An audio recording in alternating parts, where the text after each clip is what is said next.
sa Diyos ang kalibutan,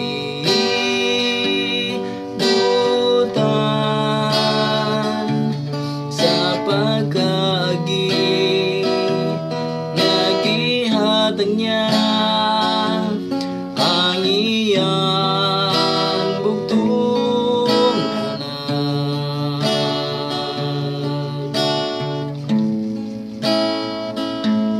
That whosoever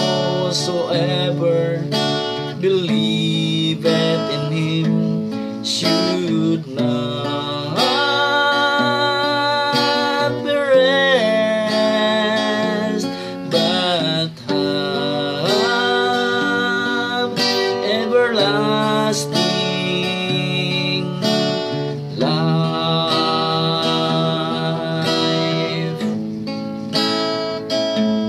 Aron ang tanan nga mutuo kaniya, dili mawala, kundi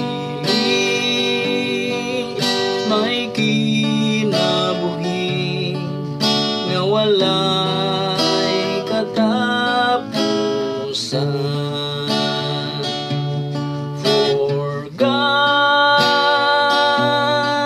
so loved the world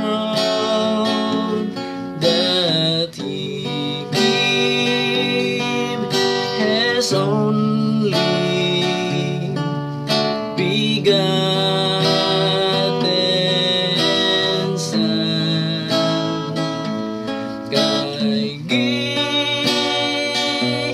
gihigugma sa Diyos ang kalibutan,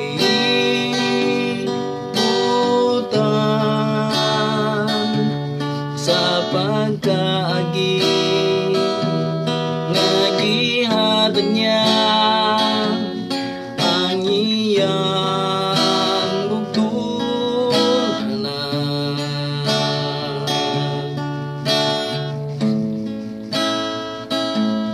That whosoever believeth in him should not